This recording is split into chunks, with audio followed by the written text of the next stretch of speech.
Hello, welcome to the No program, The Other Side. This is video 1 of 2. As usual, we look at where we are on the self-health journey steps. And as you can see, we're about 3/4 of the way through. As you can see highlighted in yellow, this week it's about verification of the other side, which allows for full relief in the knowing and living fearlessly. As far as knowing the other side of the veil, you need to know about the physical death mechanism, the characters on the other side, and the conscious awareness spectrum. So as far as the physical death mechanism goes, at physical death, the physical body detaches from the 𝒑𝒑𝒏 connection. So the 𝒑𝒑𝒏 loses one of its components. The other components of the 𝒑𝒑𝒏 remain connected. There's the energy body, which I've mentioned before, which will be expanded upon in one of the expert webinars, and we don't need to talk about it right now, but it only remains energized for a very short period and then it dissolves. The emotional body, the lower mental body, and the entire fraction soul portion all remain together. And once permanently detached, the physical body no longer receives higher organizing energy, and the lower organizing energy then also withdraws upon cellular and organ death. So physical animal life ceases. And it also no longer provides a physical experiencing vehicle to the 𝒑𝒑𝒏, so the 𝒑𝒑𝒏 can no longer interact in the physical level. The individual conscious awareness beyond death.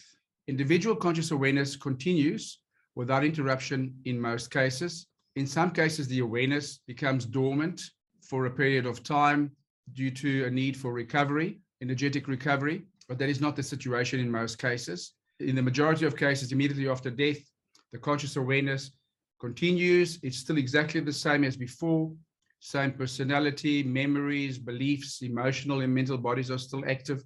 And this default awake conscious awareness of the individual is now fully present in level 6, the emotional level, and it then experiences via its emotional body, which exists at that level. All the 𝒑𝒏𝒏s, other simultaneous body attachers still remain, the mental, conceptual, and spiritual, but the default awareness will then be in the emotional level.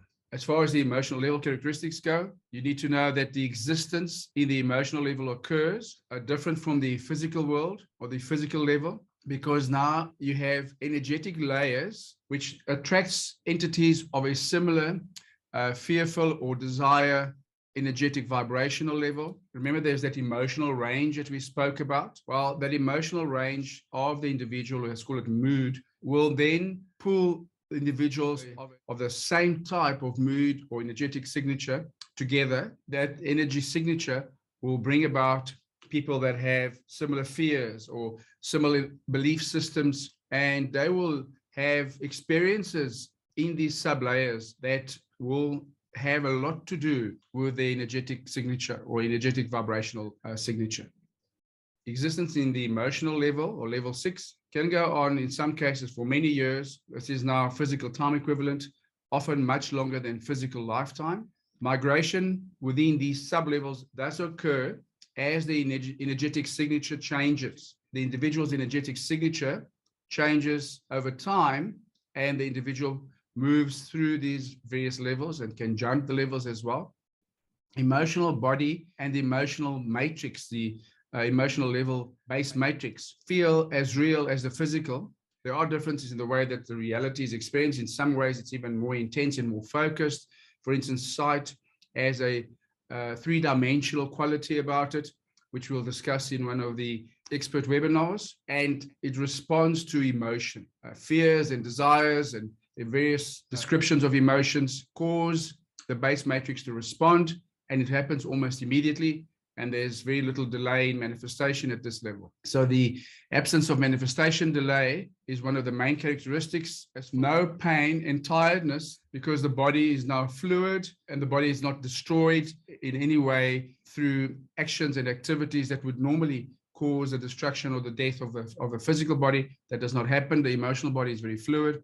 There's no pain, no physical pain, but there's a lot of emotional discomfort in those energetic sublevels where fears and emotional discomfort is being experienced on a regular basis. Sometimes it's cyclical and almost like it can go on for what feels like eternity for the individual. There isn't a day and night scenario because there's an ongoing diffuse light as opposed to the physical world where we have day and night, and there's cycles where the earth travels around the sun, so we measure years in that way.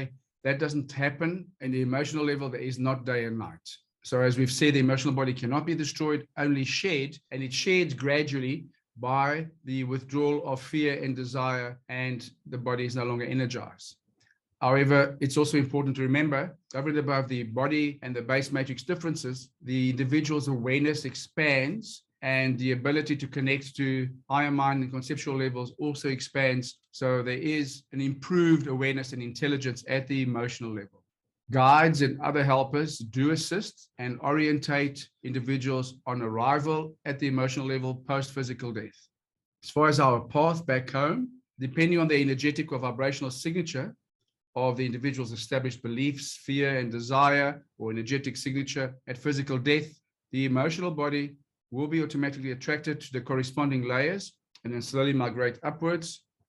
As fears and desires diminish, as I've said, the emotional body will eventually be shed. Individual awareness will then default to the next level, the lower mental level, which has different matrix and awareness. We're not going to expand upon that here, but that will be explained in more detail in one of the expert webinars. Once linear thought activity reduces significantly, that lower mental body will also be shed, and the speaker will no longer be a coupled entity anymore, and there will only be the fraction portion of the soul existing as the soul back home.